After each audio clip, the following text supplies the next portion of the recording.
नमस्कार।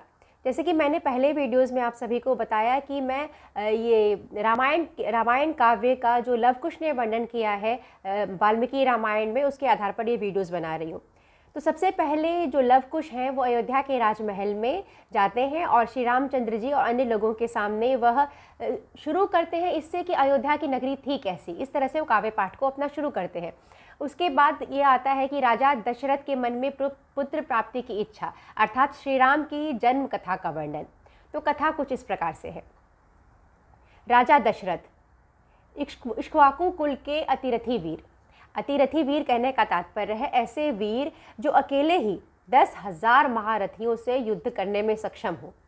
इतने बड़े वीर थे वो, दूरदर्शी, विद्वान, प्रतापी, विश्वविख्यात, सबसे अधिक उस समय के शक्तिशाली राजा। उनके समान भी कोई शक्तिशाली कोई नहीं था। इतना कुछ होने के बावजूद भी ऐसा क्या रीज़न था, क्या कारण था कि वह दुखी थे किसी बात को लेकर। और वह दुख इसीलिए था कि वह जानते थे कि इतने बड़े कुल का मैं राजा हूँ, परंतु मेरा वंश चलाने वाला कौन है। उनकी कोई पुत्र नहीं थी और इस कारण वह बहुत दुखी रहते थे। इसी बारे में विचार कर रहे थे कि इतने बड़े राज्य, इतना मान, इसका क्या लाभ है जब मुझे संतान सुख की प्राप्ति ही नहीं है, पुत्र की प्राप्ति ही नहीं है।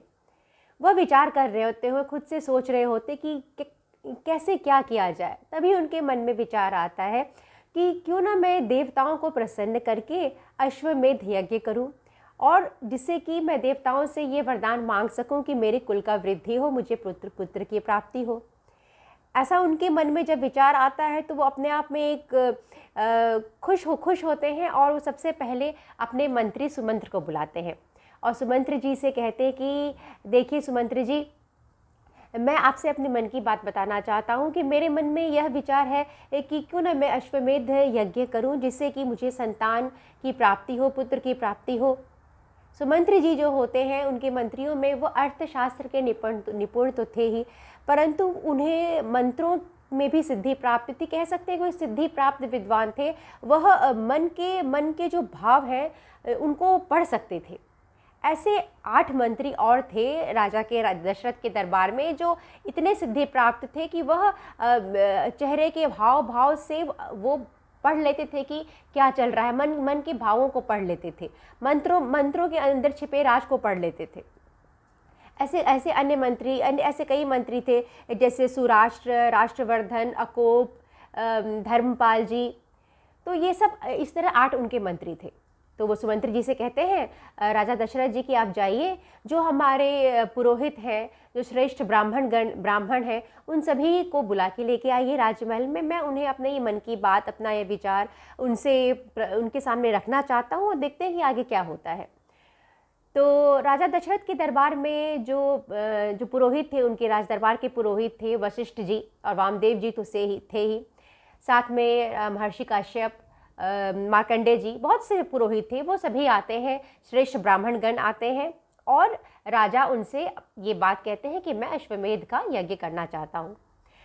जो पुरोहित जी होते हैं, ब्राह्मण लोग होते हैं, वो सब राजा की बात को सुनते हैं और राजा से कहते हैं कि नरेश, हमारे हिसाब से आपने जो भी सोचा है वो बहुत सही सोचा है। अश्वमेध यज्ञ तो बहुत बड़ा यज्ञ होता ही है, परंतु इससे ये निश्चित है कि आपके मन में यदि ये विचार आया है तो अवश्य आपको पुत्र प्राप्ति होगा, और इसी का ये संकेत है कि आपके मन में विचार आया है कि आप पुत्र प्राप्ति के लिए अश्वमेध का यज्ञ करें। यह सुन के राजा को बहुत खुशी होता है। तो वो पूछते हैं उन पुरोहितों से, ब्राह्मणों से कि आप बताइए कि ये तो मेरे मन में विचार आ गया है, परंतु इसमें मैं आगे कैसे बढ़ूँ, क्या योजना है इसकी, मैं आपसे जानना चाहता हूँ।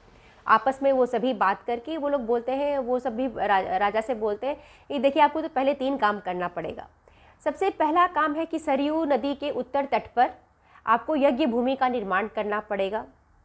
उसके बाद यज्ञ की जितनी भी सामग्री है वो सभी सामग्री एकत्रित करनी पड़ेगी, क्योंकि ये बहुत विशाल यज्ञ होता है, इसका विधि बहुत ज़्यादा होता है, तो एक सामग्री आपको चाहिए होता है, क्योंकि विधि के साथ ही पूर्ण हो सकता है। तीसरा कि ये यज्ञ के हेतु वो अश्व को भूमंडल पर छोड़ा जाएगा, वो अश्व विचरण करेगा। तो ये तीनों काम तो सबसे पहले आपको करना पड़ता है। करना पड़ेगा। राजा दशरथ इनकी बातों को सुनते हैं और प्रसन्न होते हैं। वो बोलते हैं कि ठीक है, ऐसे ही किया जाएगा। वे अपने मंत्रियों से, सुमंत्र जी हैं, उनसे विचार विमर्श करते हैं और कहते हैं कि मुझे ये ठीक लग रहा है, अब हमें इसकी तरफ सोचना चाहिए। ये कह के राजा दशरथ जी पहले अपने वहाँ से अपनी रानियों के पास जाते हैं, उन्हें बोलते हैं आप दीक्षा ग्रहण करें और हम लोग अश्वमेध का यज्ञ करने जा रहे हैं। यह सुन के इनकी रानी जो होती है, रानियाँ जो होती है, वो भी बहुत प्रसन्न होती हैं। परंतु इसके बाद जब सुमंत्र जी राजा को ये देखते हैं तो वो राजा से कहते हैं कि हे दशरथ जी, ये मुझे आपसे एकांत में कुछ वार्तालाप करना है, कुछ मुझे एकांत में आपको बताना है।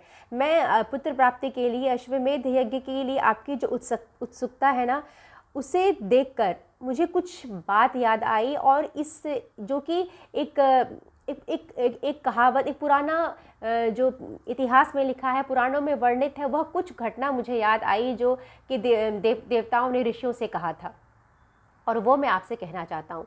तो दशरथ जी बोलते हैं कि हे सुमंत्र, ऐसी क्या बात है जो आप मुझसे बताना चाहते हैं और जो मुझसे ताल्लुक़ रखता है। तो आगे के वीडियो में बताऊंगी कि सुमंत्र जी ने ऐसे क्या बात था जो सुमंत्र जी राजा दशरथ जी से करते हैं और फिर आगे ये यज्ञ का जो प्रोसेस है वो कैसे शुरू होता है। मुझे सुनने के लिए बहुत शुक्रिया, धन्यवाद।